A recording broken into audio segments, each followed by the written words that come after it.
What if I told you the scariest things about horror movies happened behind the camera? Gregory Peck's plane struck by lightning while filming The Omen. A body double murdered on the set of Psycho. A storage facility mysteriously burning to the ground during the possession. These aren't movie plots. They're real events that left Hollywood professionals questioning if some films are actually cursed. Stay with me for the next 10 minutes as I reveal the most terrifying occurrences on horror movie sets, where number 1 involves so many coincidences that one of Hollywood's biggest stars refused all publicity for his film. During filming of The Possession, a movie about a cursed Dybbuk box, lights would inexplicably explode on set. Actor Jeffrey Dean Morgan reported unexplainable cold breezes on completely enclosed sets. Most disturbing, the storage facility holding all props burned completely to the ground. Investigators found no cause, not arson, not electrical failure, nothing. The Dybbuk box prop was destroyed in the fire, and when producers suggested replacing it, the cast unanimously refused. While filming, actress Jennifer Carpenter's hotel room radio would turn on by itself, always playing Pearl Jam's Alive. Other cast members reported identical experiences, their electronics activating, playing that same song. The incidents became so frequent that the cast had all radios removed from their rooms. Based on the true story of the Perron family, several family members visited the set, except Mother Carolyn, who refused to come near it. When the Perrons were on set, a wind mysteriously circled only them while surrounding trees remained still. Days later, the cast's hotel caught fire, forcing evacuation. Director James Wan's dog growled at empty corners of rooms. Actress Vera Farmiga wouldn't take the script home and once found 3 claw-like scratches across her laptop screen. Actor Vic Morrow took out a $5 million life insurance policy a year before filming, telling friends he had a premonition about dying on set. During filming, a helicopter crashed, decapitating Morrow and killing 2 child actors who had been illegally hired.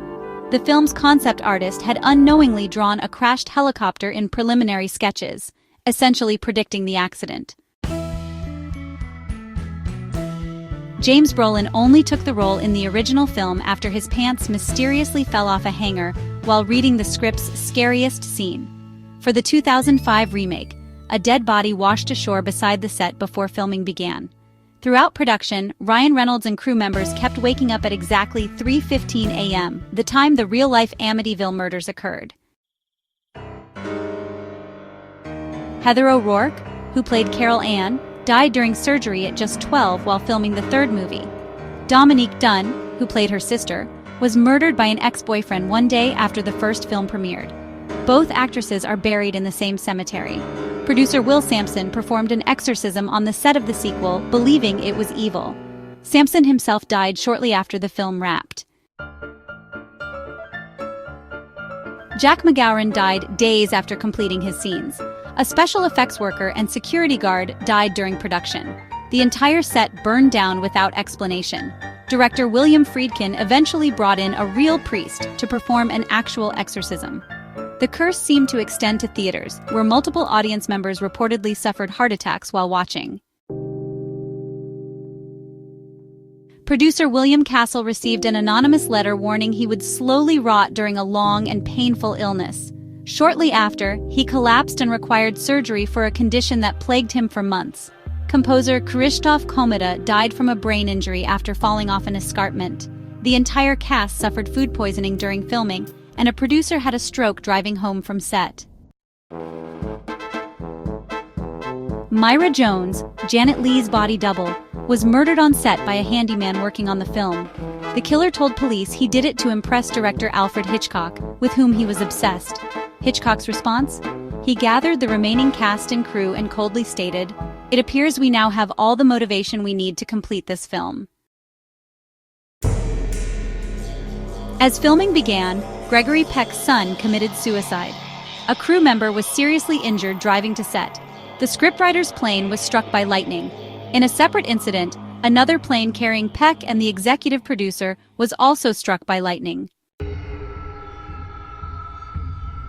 most devastating. The crew chartered a private plane to travel between locations. Shortly after takeoff, it crashed onto a road, hitting a car that collided with another vehicle. All 11 people involved died. The series of tragedies so disturbed Peck that he refused all publicity for the film. Were these productions actually cursed? Were dark forces attracted to these films? Or were they simply tragic coincidences? Whatever you believe, these events have become Hollywood legend cautionary tales whispered on sets whenever something unexplainable occurs.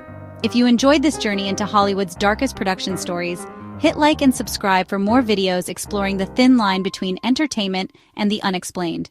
Until next time.